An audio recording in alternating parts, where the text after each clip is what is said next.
Welcome to The Cutting Edge with Dr. Lee Pierson and Dr. Robert Stubblefield.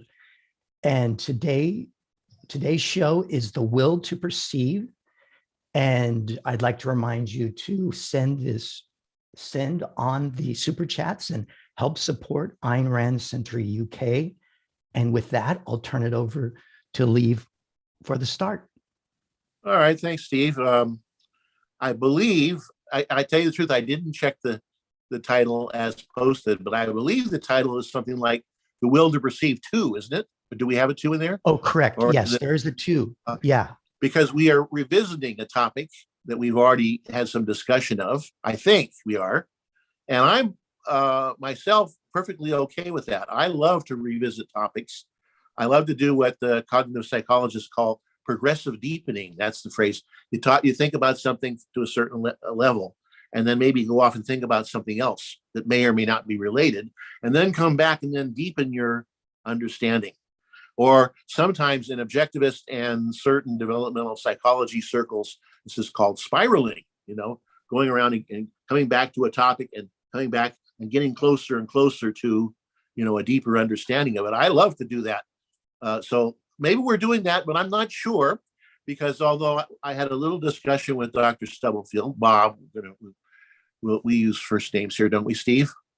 Yeah. So I'm gonna. Yeah, and a disclaimer. Yes, I forgot go the ahead. Disclaimer. This is not necessarily objectivism, but we're on the edge of this. So when we use Rand, we'll definitely make emphasis when we're off kilter, if that's Okay. an appropriate term. All right. Yeah. I don't claim to represent her views, and I don't think anybody should. You should read what she has to say if you want to find out what she has to say. But in any case, now I lost I was spiraling around here to get closer. So I talked to Bob a little bit about today's discussion, but not a lot. So I'm not sure what's going to happen, but I decided, hey, that's good.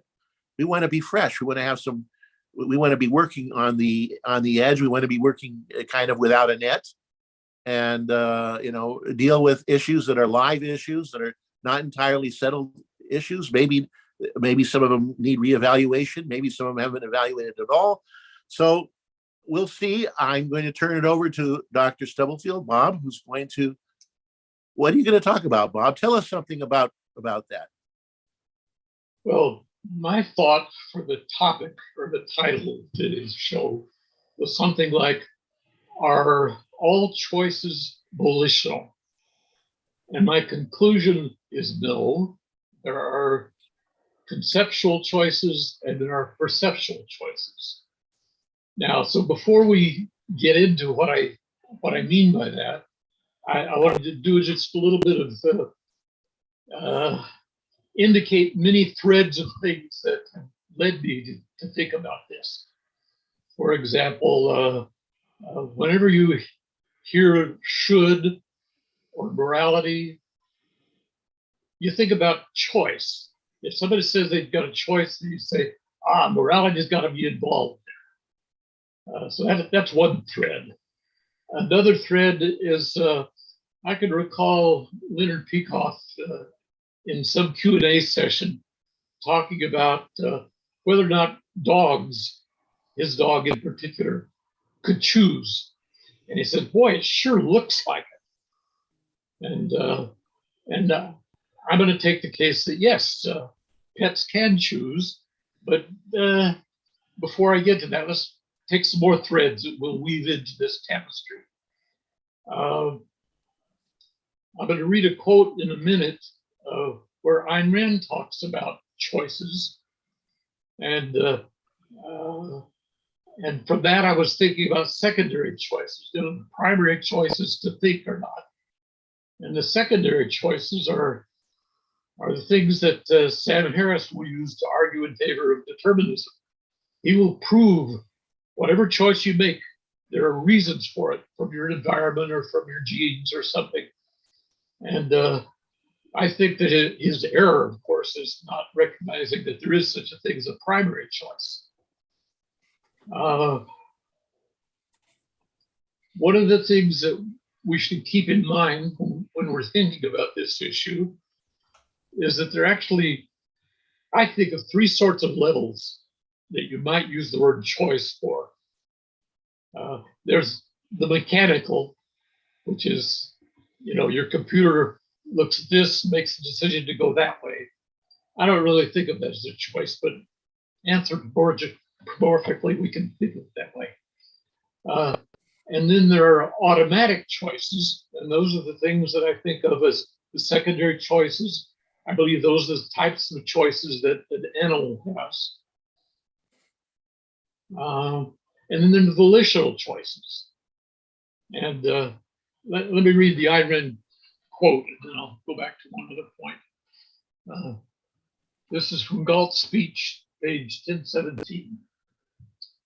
That which you call your soul or spirit is your consciousness, and that which you call your free will is your mind's freedom to think or not. The only will you have, your only freedom. The choices, the choice, rather, that controls all the choices you make and determines your life and character, close quote. So that's the thing that I had in mind when I was thinking about Ayn Rand's secondary choices. The primary choice is to think or not. Secondary choices, if you keep thinking, you'll make them.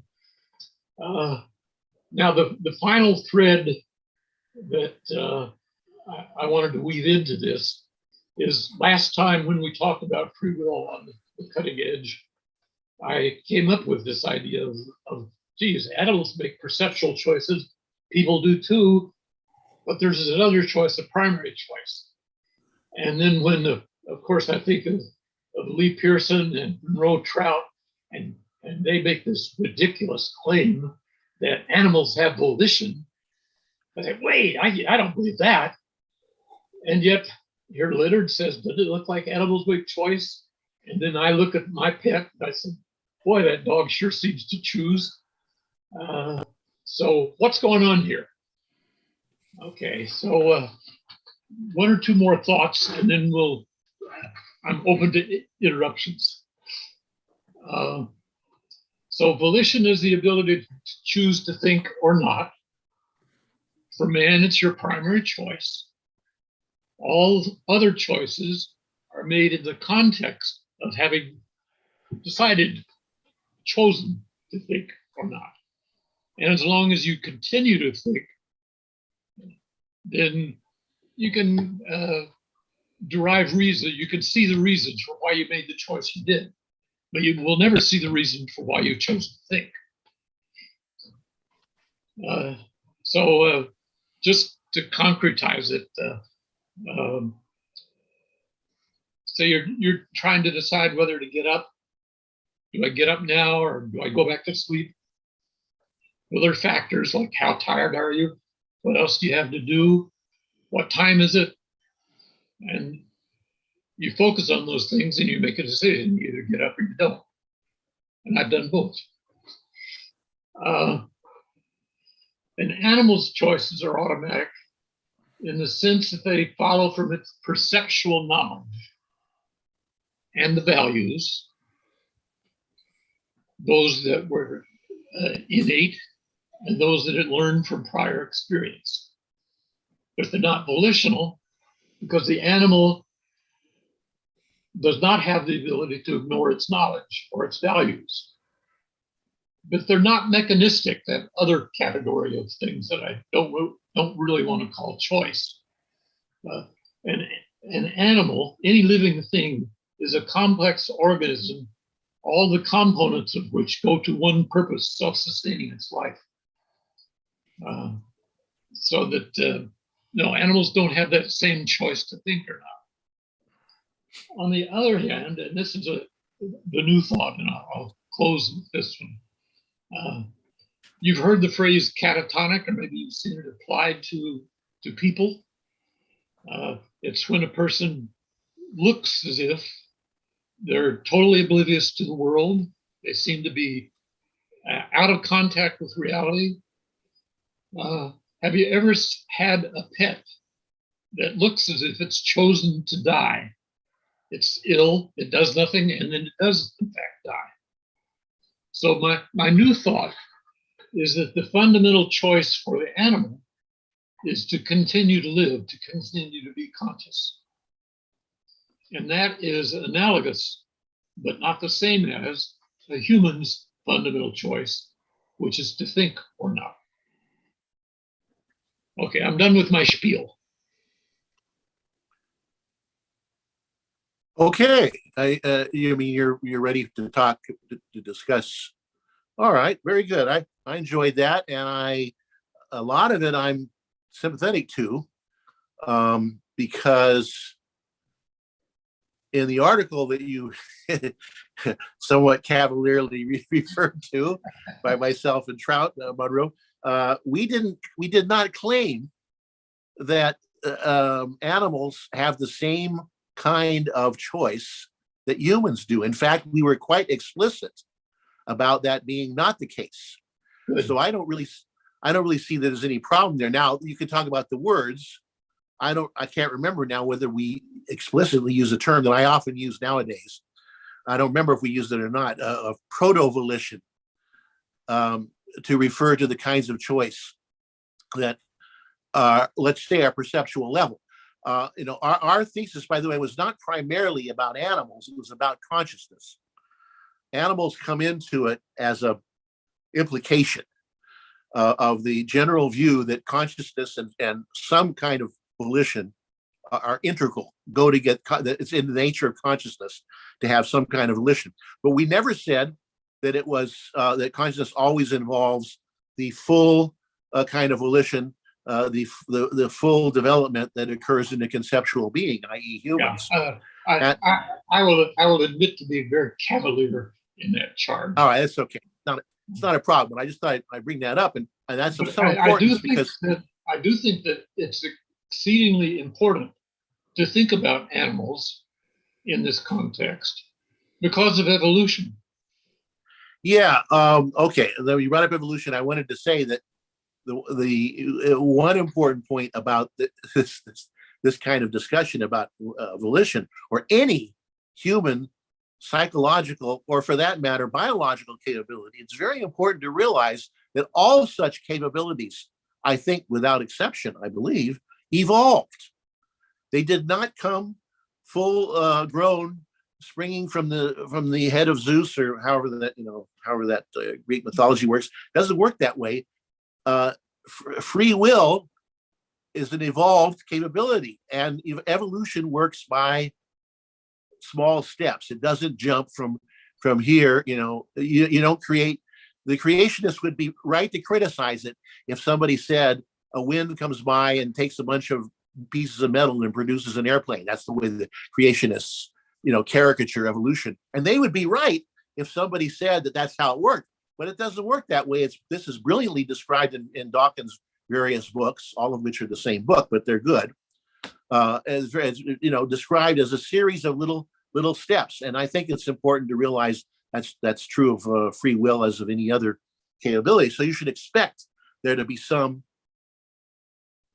earlier case. Now, I wouldn't call them secondary, the choices, because that term for animals, because that terminology presupposes the existence of primary, which would not be the case for the animals. So I wouldn't use that term. That's why I had my last thought on there, is that okay. The primary choice for the animal is to remain in existence, to continue to be conscious, to continue to live. Given that as the primary choice, then these other perceptual level choices are secondary. Well, I'll just go to that. I mean, I've got kind of a list of questions, but they don't have to be in any particular order. But let's go, since you brought that. I could make one point in your favor first. And that, okay. And that is that. Yeah. And that is that the quote I read from Ayn Rand also did not call those other choices secondary. So that's my own terminology. Well, no, actually, there is a literature. There's various articles in the Objectivist Corpus, not including, as far as I know, I don't think Ayn Rand discussed it in print, but people that she, worked with closely, various people did use the primary secondary distinction. And I want to talk about that, but let me before I get back to that, just to come back to the last point you made about animals choose to live, which is interesting. My first thought, because I haven't thought about it, we're on the cutting edge. What can I say? I haven't thought about this enough yet. Well, my first thought was the thought I have with a lot of people's versions of what free will is, and that is, what does that mean to choose to live? I mean, how do you do that? How do you make that? I can't make that choice. At least I don't know how to make that choice as a choice. I mean, I can have a policy. I can think in my mind, I'm going to do X, Y, and Z in order to live. I've got to eat. I've got to sleep. I've got to, protect myself from enemies and from the elements, and try to get the necessary substances to keep my keep my metabolic processes going. And so I got a whole bunch of things, but those are particular things that I need to do. There's no choice to live as such. I don't know what that means. And that's the same thing, but choice to think. Sorry? I would say that your choice to live is your choice to think. Well, that is I think that's pretty much the objectivist position, and that's all right.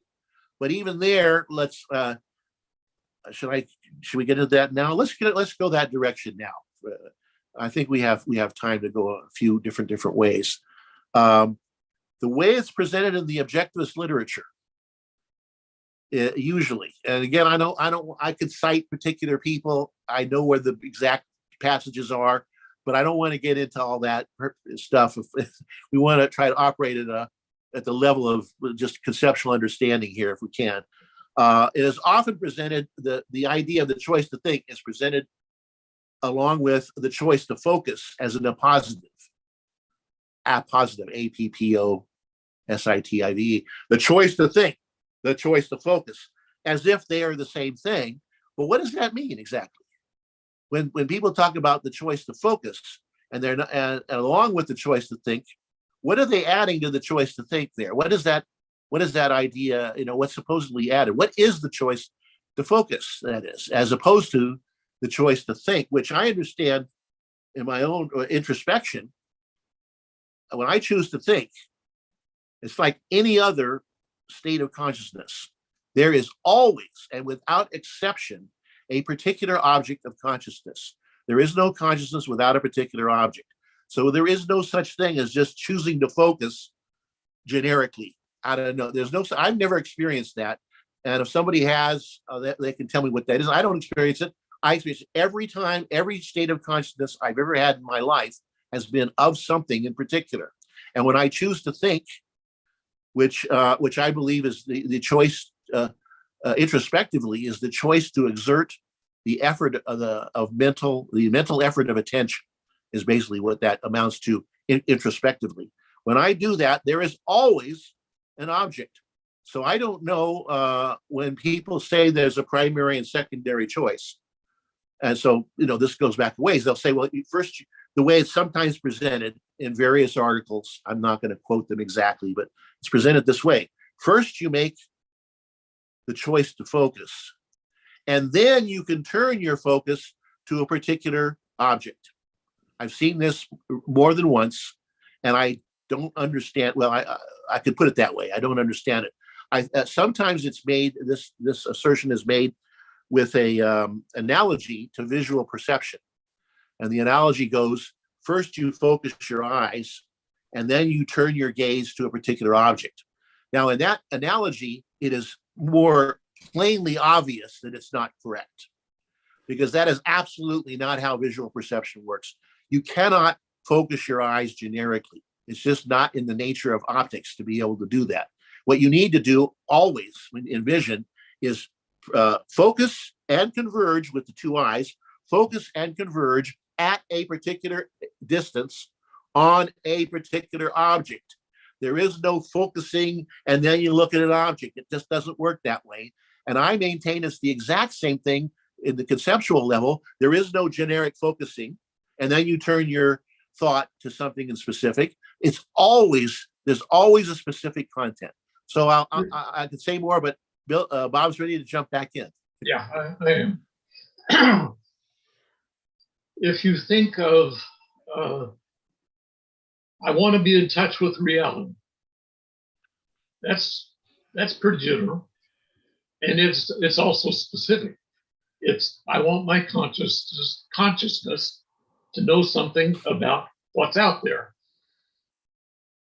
So I can visualize this of I want to see reality.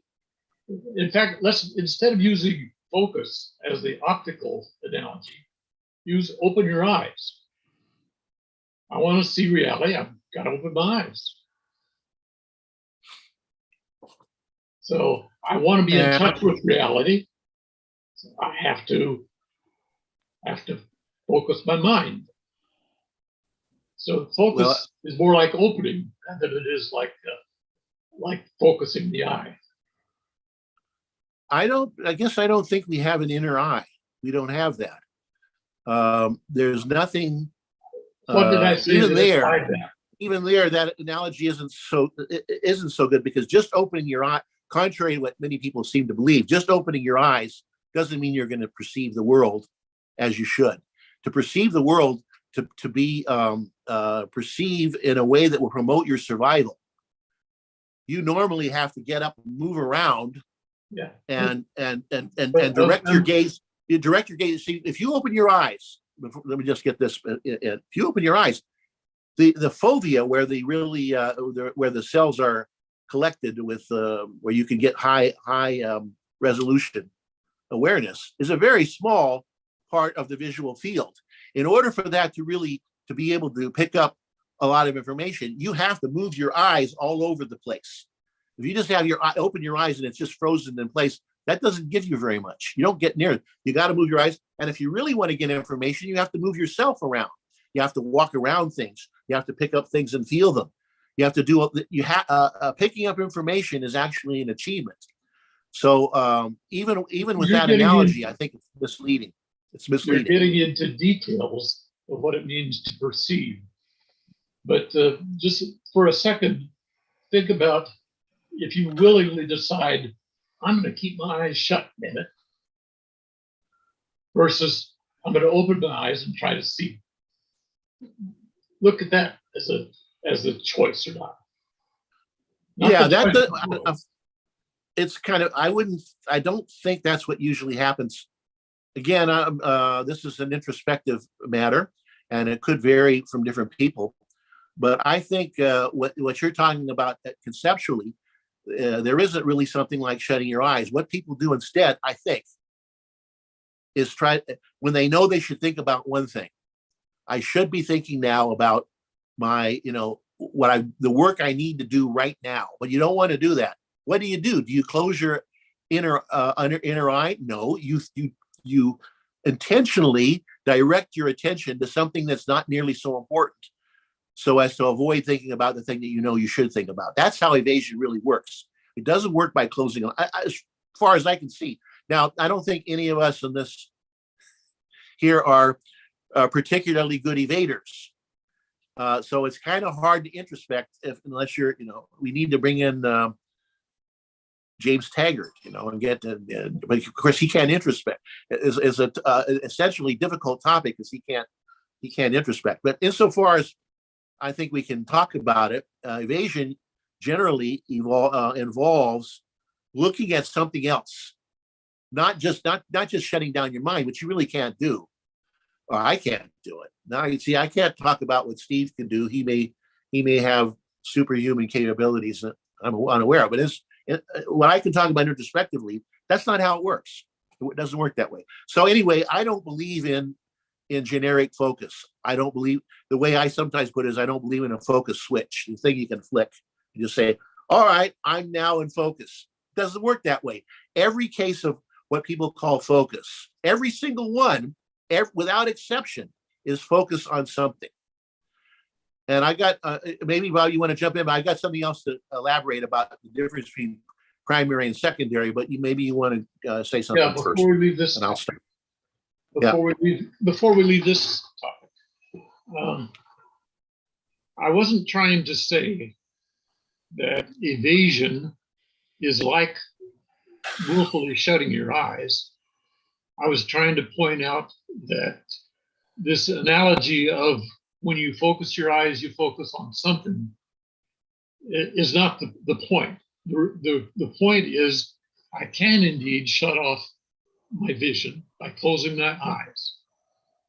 And I can say, yeah, and I can indeed shut off my thinking by distracting myself and thinking about something else. But so it is a choice you can make. You can choose not to think about the fact that you're going to be late for work or whatever it is. Yeah, but you don't do it in a generic sort of, I will not, you do it by specific means. And the specific means in that case are to think about something else that you really shouldn't be thinking about. And you will be thinking about something specific. Again, I'm going to return to the idea that for me anyway, every state of consciousness is about something specific, has a specific object without exception. So that's what I insist on, as against some idea that you could say, well, I'm kind of in the abstract, say, well, I'm going to focus. I'm in focus. I choose to focus. There's no such abstract choosing, I don't think. I've never experienced it myself. And if I may add, if direct perception means anything to us, then it's like focus is just a fog to me. It's always been like an anchor, a mediating kind of concept that has come up meaningless to me, in the sense that it's out of focus. Yeah. Oh, and we have a comment from Bonnie Bertrand for $10. Bonnie. Hi, Bonnie. Yeah, so thank you, Bonnie. Choice is volitional, and it doesn't have a question mark. I'm not sure it's a question. It's more of a comment. So choice is volitional, but volition precedes choice. Volition is self-generated action of consciousness, as opposed to an animal's automatic awareness. It's the initiation and direction of attention. Okay, now I agree with that. That's where I was going to go next. So maybe I'll hold that in mind. Bob, did you want to? You had something else? Because that's where I was going to go. Was this talking about just what Bonnie was talking about? I think where I have a slightly different take on it from hers, but it's related.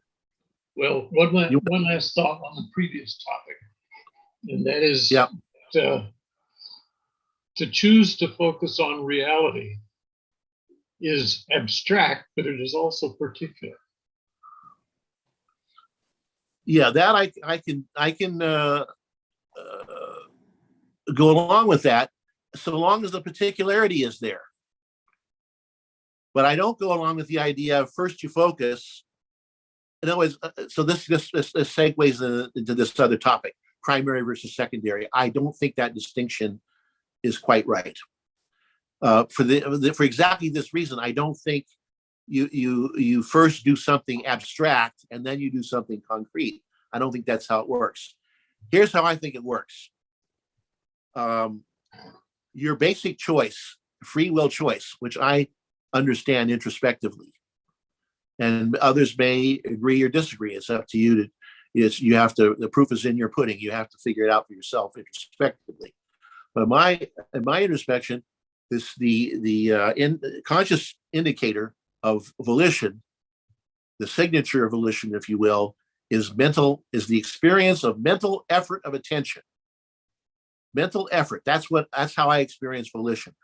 And then I said it's always directed towards something. Now, here's the distinction that I would make. The choice to exert mental effort is an absolutely free choice. It is not under the control of any antecedent factors. Now, I would disagree with one thing, maybe. I would question one thing Bob said about this. He said there's no reason for the choice to think. I would say you have all kinds of good reasons for the choice to think, but none of them are compulsive causes. You have plenty of reasons, you realize that you don't understand something so well, so you want to think about it some more, and that's a reason for thinking about it. So, okay, so we probably disagree. We probably agree on that. What there aren't are causes that compel. There are not necessitating causes in that case. Reasons, so I say causes. Yes, that's right. That's exactly it. So and anyway, so the choice to exert mental effort is a free choice. Now, that choice is always on something, but the choice itself is a free choice. The choice to mental exert. Now, exactly what it will be directed towards, what the object of that choice will be, is partly determined by antecedent factors, because it's determined by what you perceive and what your brain, your subconscious, your brain throws up to you into consciousness. You can't choose to attend to something that's completely outside your consciousness. Now, you do have some choice. It's not, I say it's partly determined, because you do have some choice even over what you're going to attend to next, because consciousness has a fringe and a focus. This is a very important fact of the nature of consciousness. Is there's a focus of consciousness where what you direct your attention to. There's also stuff on the fringe that is constantly coming in and out, which are less clear awarenesses of all sorts of stuff, feelings and a lot of stuff.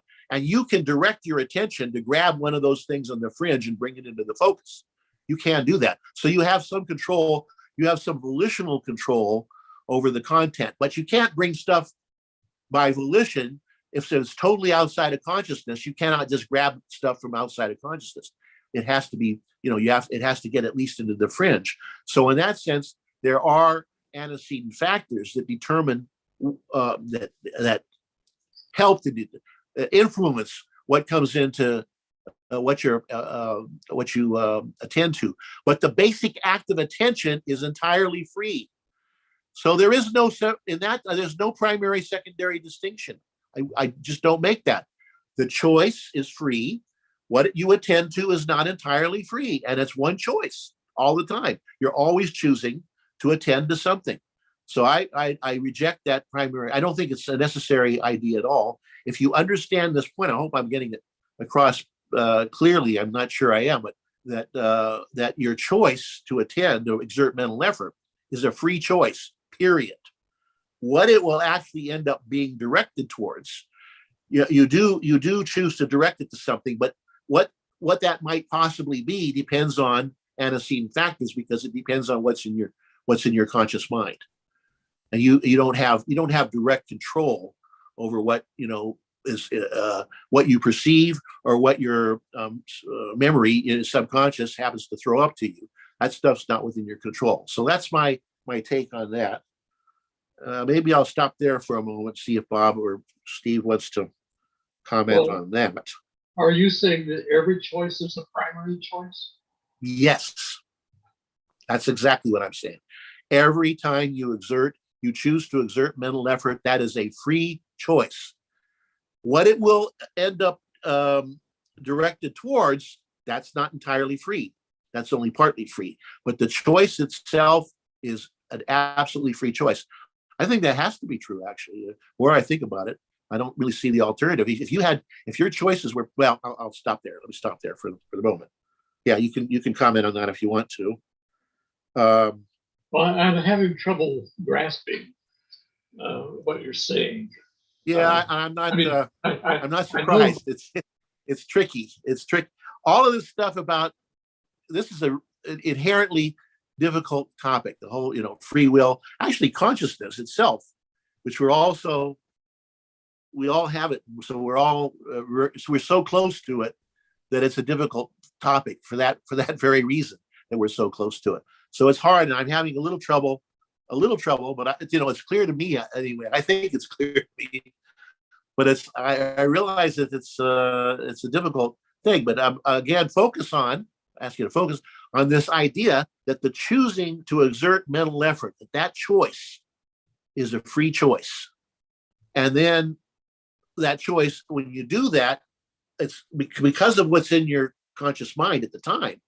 What you're directing towards is limited by what's in your consciousness. So it is automatically not that particular is not 100% a free choice. That is partly determined, partly necessitated by neural processes and the activities of perception and memory, things like that, almost, and your motives and maybe your emotions. There's all kinds of factors, antecedent factors involved in determining what the contents of consciousness are that you might attend to. But the act of attention is a free act. That's what I'm trying to say. Yeah. So how does that relate? Oh, how does that relate to the animal case or the perceptual case? Well, again, I think that I would still make the same thing. I don't think I make a primary secondary distinction there. I think that I would focus more on humans. We can talk about the animals, but I always have some hesitation. Yeah, because like we know more about our own case. Besides the fact that people are more important to us, it's also we know more about people because we can introspect, and it's hard to introspect on a dog or a cat. Now, I've observed dogs and cats, and I ran an animal lab, psychology research lab at Ithaca College for a while, and I still feel like we don't.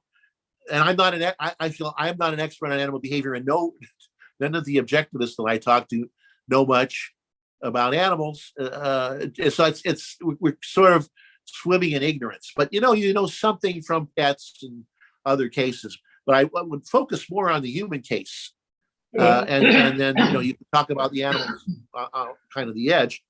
And just in perceiving, I say introspectively that I have this direct experience of exerting mental effort of attention on a particular object in the perceptual field or perceptual world. Well, anyway, in the objects of perception, I can look at this. I can direct my attention.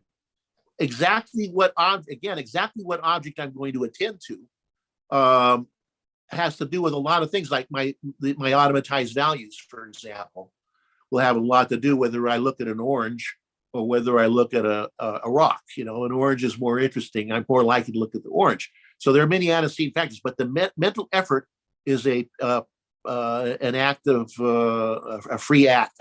It's the same situation. So I wouldn't make the distinction. The distinction I would make, however, is that, or here's one distinction. There may be more. At the conceptual level, in order to do that, you need, I think, to be introspective, to have introspection, to be able to identify conceptually the possible objects in your mind of attention, the memories and other experiences that you need to have an introspect. And that's what I think that's one major thing, if not the major thing, that's lacking for animals. As far as I know, they don't have any introspective abilities, and we do. So that makes a big difference for our ability to choose. We can choose, as it were. I hate to use this word, but I'm struggling with this. Internally, we can choose internal objects of attention, and animals can't do that. So that is an important difference but the difference is not in the primacy of the choice. So I want to I'm going to ask, and I'm going to turn this back to you, Bob. I got one question, and I'll be right. I'm back in your lap. My question is, when you say that you use the term automatic for the secondary choices, let me ask you to face this more directly. Would you say that these things you call secondary choices, the perceptual level attention things, do you believe, for some reason, I can't imagine what actually, but do you believe they're deterministic? Are those things deterministic? Because that is a crucial distinction between volitional and non-volitional. Is the non-volitional is deterministic, and so I'm interested in that. What do you have to say there? Well, before we answer that, I want to back up. Okay.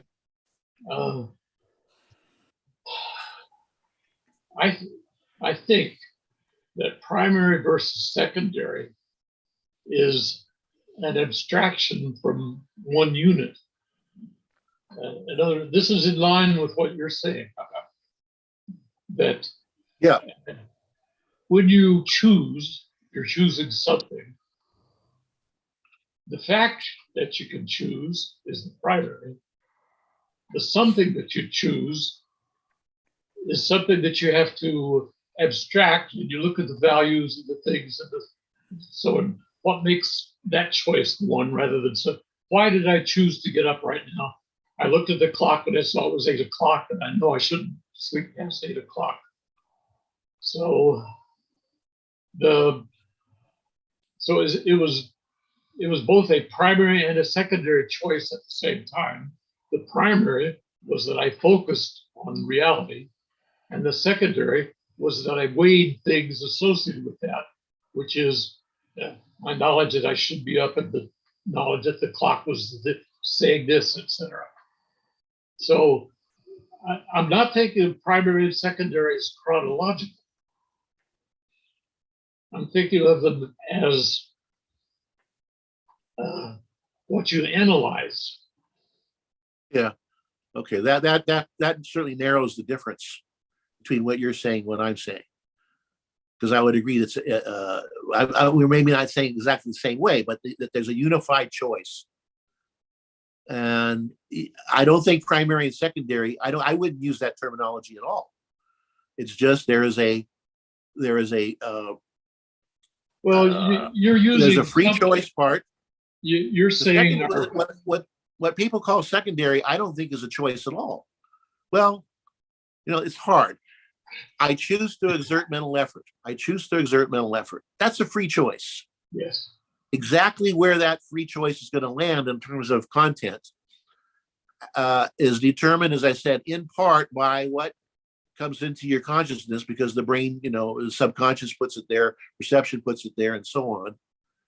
And even within there are also automatized values may have an influence. There's a lot of things that will influence the content. I think even there, you still have some freedom, because I believe, again, introspectively, that I can choose.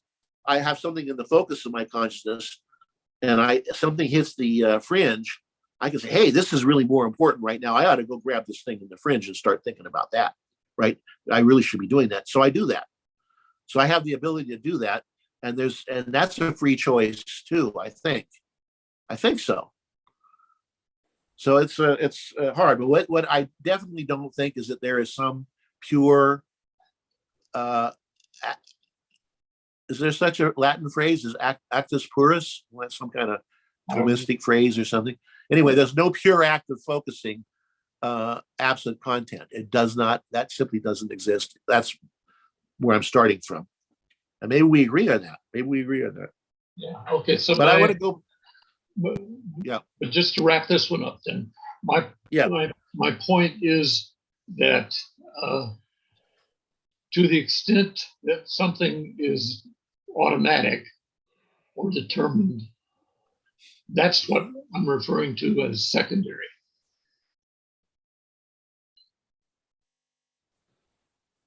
Okay, so you are. So that brings me back to my question.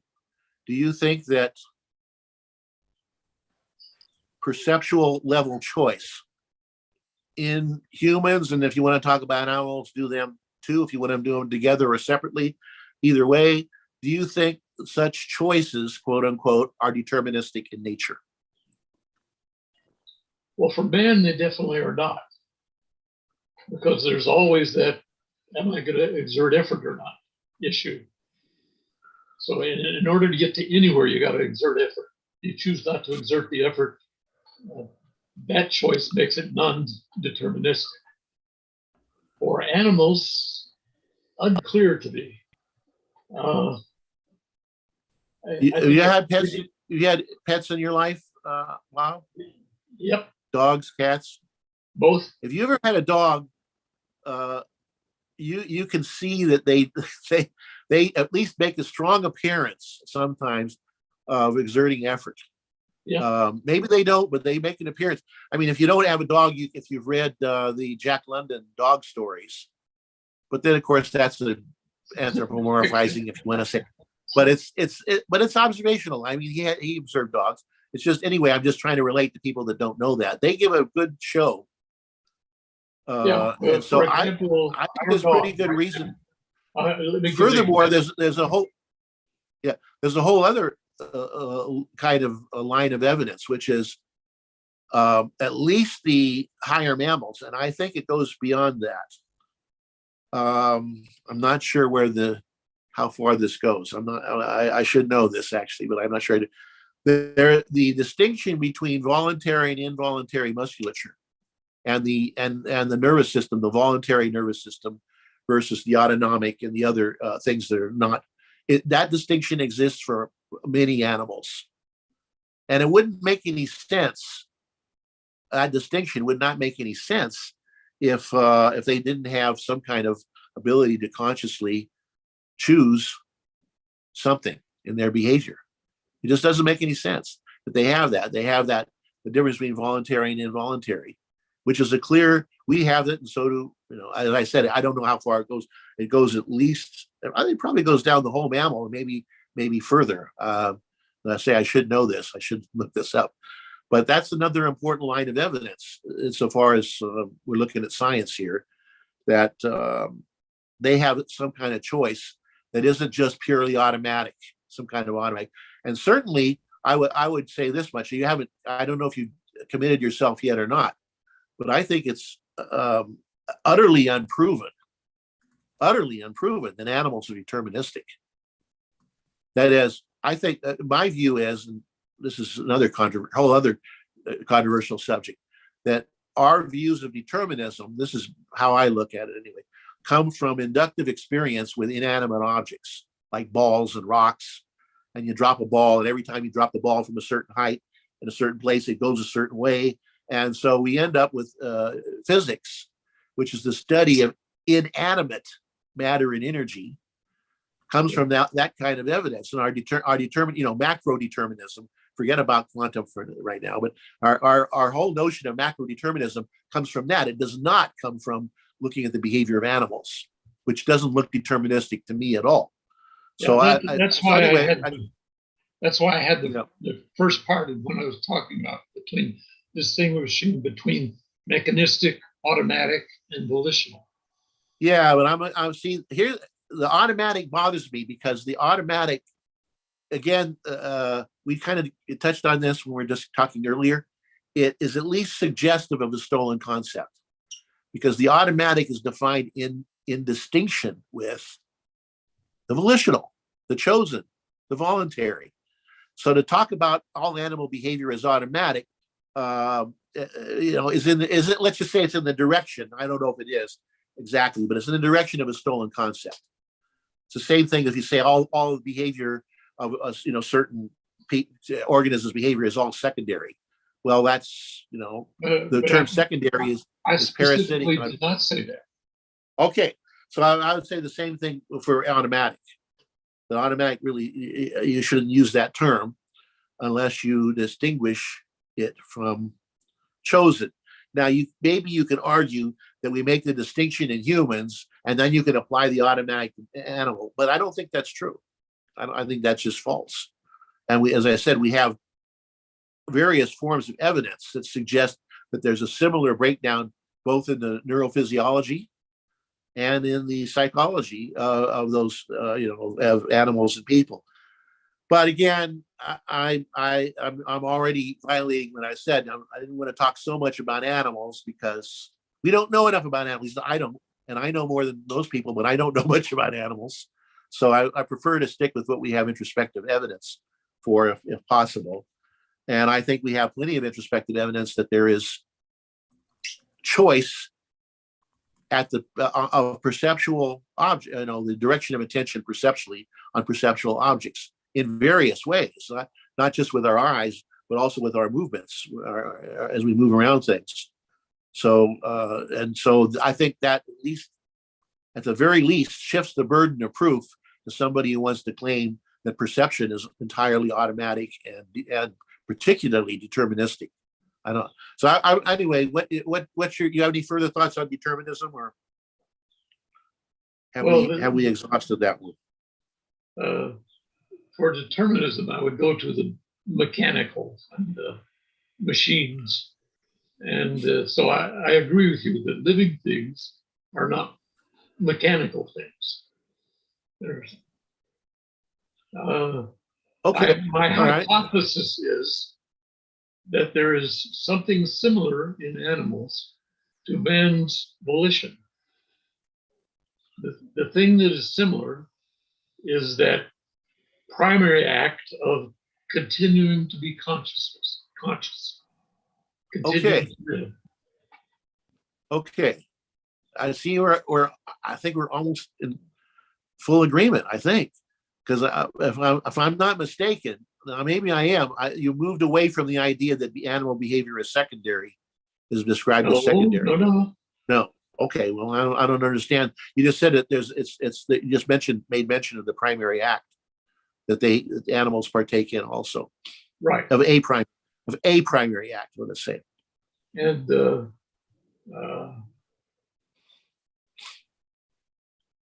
if you've ever seen a trained animal, you know that they can be trained to do something. Given some cue, they will, quote, automatically, close quote, do something. Right. So that automatic thing is what I'm thinking of as secondary. Yeah, but you can see that in humans too. Yeah, I agree. So that doesn't preclude. I thought maybe I misunderstood, but I thought you just said that there is a primary act for animals. Yeah, and it's Okay. different from the primary act for humans. It's the same. Yeah, or is it? It's the same. Is it? Yeah. It's the decision to live, but in humans, it also involves the decision to think. Whereas in animals, they don't decide to think or not. They decide to be conscious or not. That's their primary choice. I certainly agree that they don't have the choice to think as we describe it in humans is the choice to conceptualize. Yes. And animals can't do that. So that takes care of that issue. But do they have something similar to what we have when we direct our perceptual attention without the involvement of the conceptual faculty? Now, by the way, there's some people who would claim that every act of attention perceptually involves the conceptual faculty, but I think there's zero evidence for that. Zero at all. And I think animals contradict that. Okay. All right. Yeah. Okay. So we seem to be. Steve, what do you think? Are we in agreement here or what? I got lost in nervous. I think we're converging. I think we're converging. Yeah, somewhat. Yeah. I was still a little worried about determinism, but I think if Bob is serious, which I think he is because he's a serious guy, about restricting determinism to what he called the mechanistic. Some people sometimes talk about mechanistic determinism, but when they do that, they're distinguishing it from some other kind of determinism. But if you really mean to restrict determinism to that mechanistic level, then I think that's an important for me. That's an important because that shows why is that important for me. We're getting okay. We're doing all right. Why is that important? Because that falls in line, as near as I can tell, with my basic idea, which is the Pierson and Trout idea that consciousness and volition, choice anyway. I don't care what word you use. I don't really care, but some people care a lot about that. It doesn't have to. I don't mean that all consciousness has conceptual volition. That nobody holds that. Certainly, I don't. But I do believe that all consciousness has some kind of non-deterministic choice involved. That's why it exists. It exists for precisely. That is the adaptive function of consciousness, is to be a platform for non-deterministic choice. I'm going to put it that way. There may be better ways of putting it, but to distinguish it from from conceptual volition, which it includes that. The human level includes that. But other conscious beings, I would say, are also not deterministic. That's the view I take on it. And I think that's consistent with what Bob is saying. If he's restricting determinism to mechanisms like robots or computers, which have no consciousness, that's exactly why I don't think and even more fundamentally, they have no life. Yeah. And they have no life. That's right. They have no life, so they have no values and they have no choice in our sense of choice. Yeah. So the thing that we've done that's on the cutting edge is to say that choice is not restricted purely to volition. Yeah. Again, depending on how you want to use that word, we use the term. I don't remember how. I just can't remember now. I've looked at the paper whether we called it proto-volition, what animals, but I think we just use the term volition for the generic to mean choice. And of course, that some people get the mistake. But well, it's a word choice. It's a word choice. Volition implies ethics, good and bad, etc. No, volition implies that. If your definition of volition implies that, it doesn't have to. It's a matter of choice and how you define terms. You'll never get good or bad without volition. Never what? You'll never get good or bad without volition. Well, yeah. Although I would probably use I would most likely use the term free will there. But yeah, okay, you won't give it. But I'm just saying that it's possible to have a broader usage of the term. It depends on how you define your terms. The words don't exist in Plato's heaven. They are created by humans. And so now I see from people's reactions that it's wise to be very clear, absolutely clear about the fact that perceptual level choice is not at all the same thing as conceptual level, which I completely agree with. And I think a lot of the differences is captured by introspection. A lot of the difference between those things, but that might not be the whole story. But that's something. So I agree with that. So maybe I don't really see this as a problem, although some people do get totally bent out of shape when they hear the word volition, and maybe the problem with choice is some people would be fine with the notion of a deterministic choice.